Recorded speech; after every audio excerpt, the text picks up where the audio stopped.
এই ভিডিওতে আমরা জানব সুপ্রিম কোর্ট অফ ইন্ডিয়া কিছু গাইডলাইন জারি করেছে 498A আইপিসিকে নিয়ে।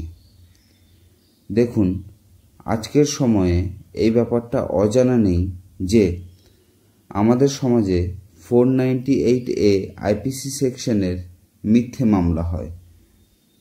আমরা প্রচুর দেখতে পাই যেখানে একজন মহিলা তার হাজব্যান্ড এবং হাজব্যান্ডের পরিবারের সাথে বদলা নেওয়ার জন্য বা হ্যারাসমেন্ট করার জন্য তাদের উপর মিথ্যে 498A আইপিসির মামলা করে দেয়। বহুদিন থেকে চলে আসা এই ধরনের মিথ্যে মামলার উপরও সুপ্রিম কোর্ট ক্ষোভ প্রকাশ করেছে। এই জন্য নতুন গাইডলাইন জারি করেছে 498A আইপিসির উপর, যে গাইডলাইনটি সারা দেশে মানা হবে। ফার্স্ট পয়েন্টে বলা হয়েছে, যখনই কোনো মহিলা সেকশন 498A আইপিসির মামলা করবে, সেই এফআইআরের ভিত্তিতে ইমিডিয়েটলি কোনো অ্যারেস্ট করা যাবে না সেই মহিলার হাজব্যান্ড এবং হাজব্যান্ডের পরিবারকে। 2 মাস পর্যন্ত পুলিশকে থামতে হবে অ্যারেস্ট করার জন্য, আর এই 2 মাসের সময়কে কুলিং পিরিয়ড বলা হবে। এই 498A আইপিসির মামলাটি 2 মাসের জন্য ডিস্ট্রিক্ট ফ্যামিলি ওয়েলফেয়ার কমিটিতে ফরওয়ার্ড করে দেওয়া হবে এবং দেশের প্রতিটি ডিস্ট্রিক্টে এই ফ্যামিলি ওয়েলফেয়ার কমিটি থাকতে হবে। সাথে পুলিশও এই সময়ের মধ্যে ইনভেস্টিগেশন করতে পারবে। সেকেন্ড পয়েন্টে বলা হয়েছে, শুধু সেই মামলাগুলোই ফ্যামিলি ওয়েলফেয়ার কমিটির কাছে পাঠানো হবে যেখানে 498A আইপিসি লাগানো হয়েছে বা আইপিসির কোনো এমন সেকশন লাগানো হয়েছে যার পানিশমেন্ট 10 বছরের কম হবে। মানে কোনো মহিলা আইপিসি 498A এর সাথে কোনো সিরিয়াস অপরাধের যদি মামলা করে, তখন এক্ষেত্রে পুলিশ তৎক্ষণাৎ অ্যারেস্ট করতে পারবে। সেটি ফ্যামিলি ওয়েলফেয়ার কমিটির কাছে ফরওয়ার্ড করা হবে না। থার্ড এবং ফোর্থ পয়েন্টে বলা হয়েছে, দেশের প্রত্যেকটি ডিস্ট্রিক্টে এক বা একাধিক ফ্যামিলি ওয়েলফেয়ার কমিটি তৈরি করতে হবে। সেই জেলার ভৌগোলিক আকার এবং পপুলেশনের উপর ভিত্তি করে একাধিক ফ্যামিলি ওয়েলফেয়ার কমিটি তৈরি করা যাবে। সেই কমিটিতে 3 জন মেম্বার থাকবে, আর এই কমিটিকে ম্যানেজ করবে ফ্যামিলি কোর্টের জাজ অথবা ডিস্ট্রিক্ট জাজ।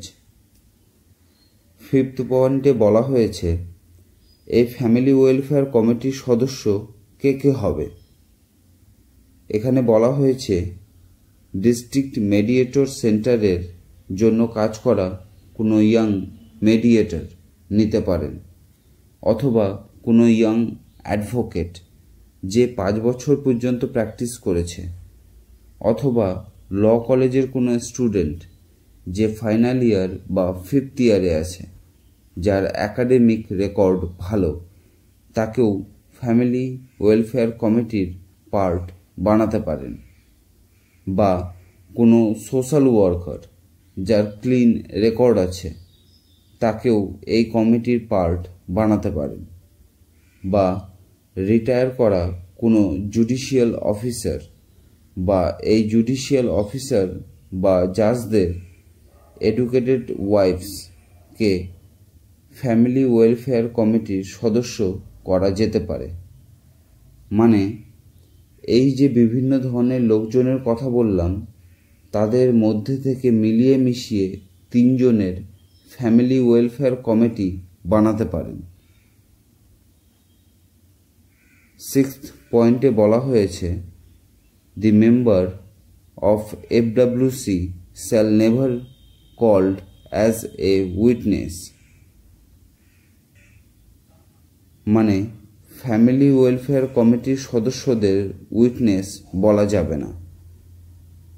7th পয়েন্টে বলা হয়েছে, যখন কোনো মহিলা 498A আইপিসির কমপ্লেন নিয়ে পুলিশের কাছে যাবে, তখন সবার প্রথমে সেই কমপ্লেনটিকে ডিস্ট্রিক্ট ওয়েলফেয়ার কমিটিতে পাঠাতে হবে।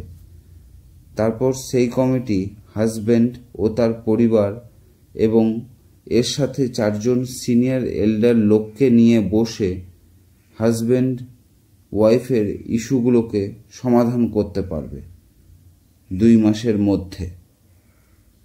8th পয়েন্টে বলা হয়েছে, হাজব্যান্ড এবং ওয়াইফ এই 2 পক্ষেরই লোকজনের সাথে বসে তাদের ইস্যু বা ডিফারেন্সেসগুলোকে সমাধান করবে এই কমিটি এবং তারপর বেস করে একটি রিপোর্ট বানাবে, যেখানে উল্লেখ থাকবে হাজব্যান্ড ওয়াইফ 2 পক্ষের সাথে সমাধানের জন্য বসে কি রেজাল্ট বেরিয়ে এলো।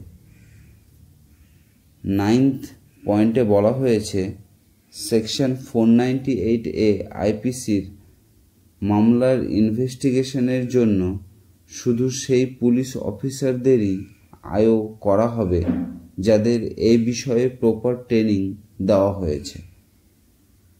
10th পয়েন্টে বলা হয়েছে, এই যে 3 মেম্বারের কমিটি হবে তাদেরও সময়ের সাথে সাথে প্রয়োজনীয় লিগ্যাল ট্রেনিং দেওয়া হবে।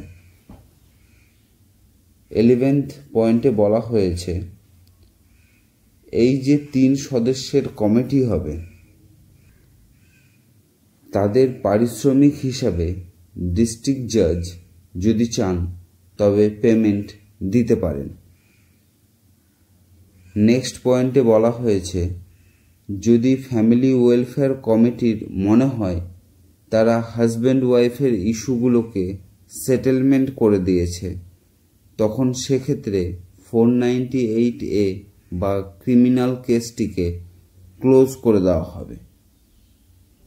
এই ছিল সুপ্রিম কোর্টের নতুন গাইডলাইন্স সেকশন 498A আইপিসির উপর। এই গাইডলাইন্সগুলো 2022 সালে এলাহাবাদ হাইকোর্ট প্রথম জারি করেছিল। পরে সুপ্রিম কোর্ট এই গাইডলাইন্সগুলোকে সম্মতি দিয়ে জাজমেন্ট দিয়েছে, যতদিন না গভর্নমেন্ট এই বিষয়ে কোনো স্টেপ নিচ্ছে ততদিন এই গাইডলাইনগুলো সারা দেশে ইমপ্লিমেন্ট হবে। আশা করছি বুঝতে পেরেছেন। যদি কোনো কনফিউশন থাকে কমেন্টে জানাবেন।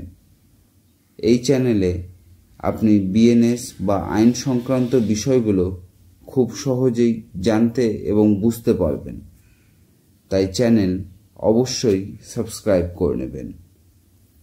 ধন্যবাদ।